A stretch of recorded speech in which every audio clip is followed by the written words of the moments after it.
I'm continuing my reading. What I'm doing in this series is to read through the entire standard works of the Church of Jesus Christ of Latter-day Saints. This consists of the Bible, the Book of Mormon, the Doctrine and Covenants, and the Pearl of Great Price. I am reading in a chronological order of events, not according to publication or volume, so I will be skipping around a little bit as I move along.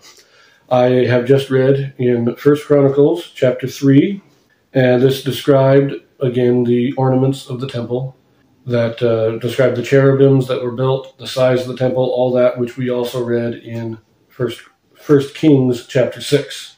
Now, in 1 Kings, we were also told that it took 7 years to build the temple. Right now, we are returning to 1 Kings. This will be chapter 7.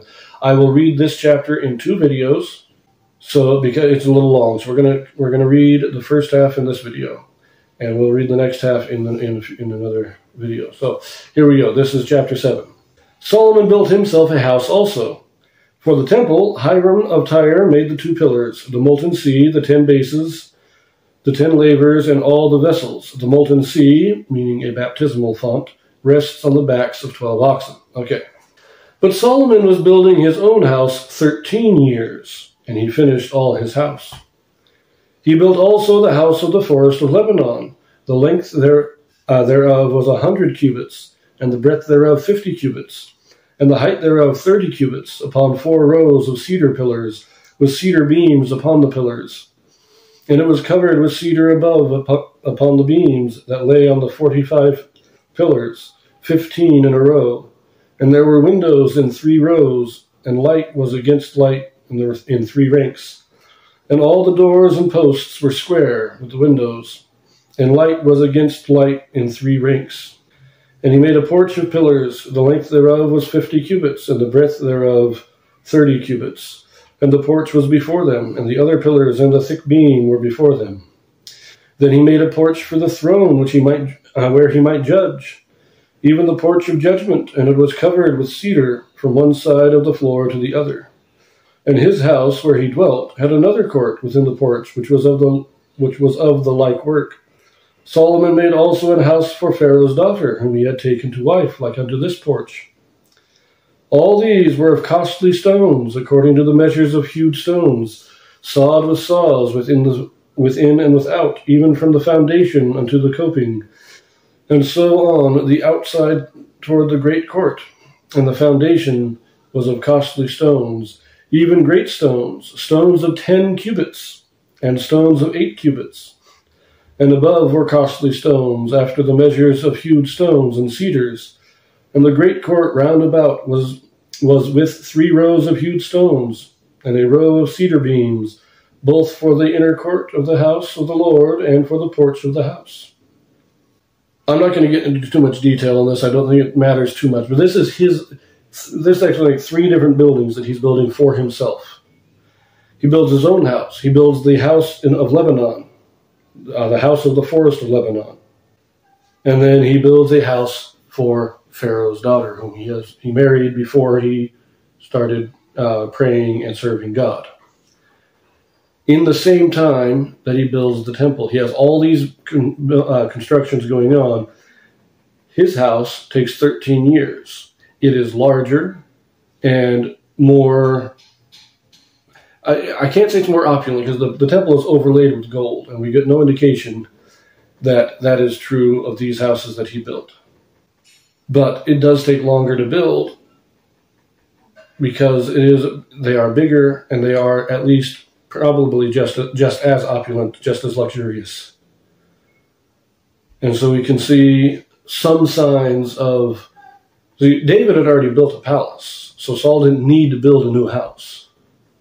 So we can see a little bit more of Saul's kind of arrogance and pride coming out. This is where I've heard it said the first sign of Saul's fall, not Saul, Solomon's fall, is that he built himself a house grander than the house he built for God.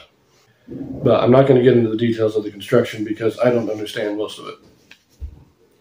Anyways, verse 13. And King Solomon sent and fetched Hiram out of Tyre. He was a widow's son of the tribe of Naphtali, and his father was a man of Tyre, a worker in brass. And he was filled with wisdom and understanding and cunning to work all works in brass. And he came to King Solomon and wrought all his work. We're going to have to pause for just a moment there, because Hiram's the king of Tyre. Why is he going out? And why does it say he's the son of the tribe of Naphtali? But on Hiram, in verse 13, we have a footnote, and I'm going to look this up. It directs us back to 2 Chronicles, chapter 2, verses 13 and 14. So let us take a quick look at that.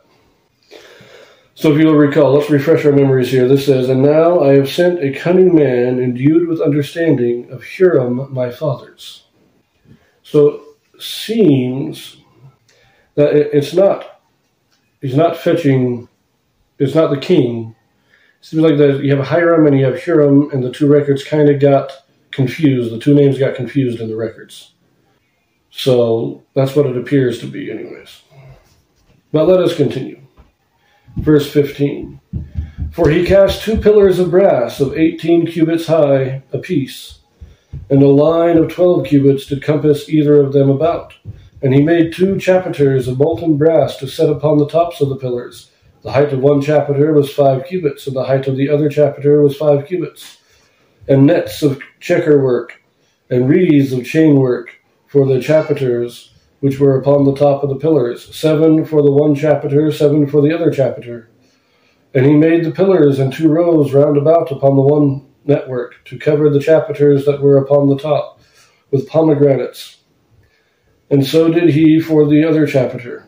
And the chapiters that were upon the top of the pillars were of lily work in the porch, 4 cubits.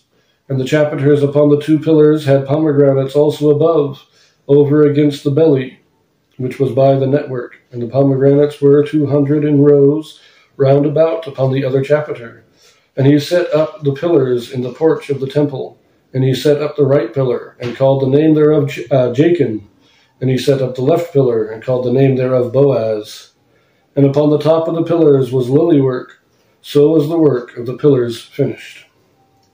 So we read about these pillars in Chronicles chapter 3. But there is a slight discrepancy, because in 1 Kings it says they're 18 cubits high, which would be approximately 27 feet. But in Chronicles, it says that they are 35 cubits high. And that would be pretty close to 50 feet. Now, I think that in 1 Kings, we get the height of the temple. The height was 30 cubits. So the 35 cubits for the pillars makes a little more sense if you are trying to get the pillars to go above the height of the temple and attached to the roof of the temple. But the 18 cubits would make some more. Remember, you have to add 5 more cubits for the chapiters at the top.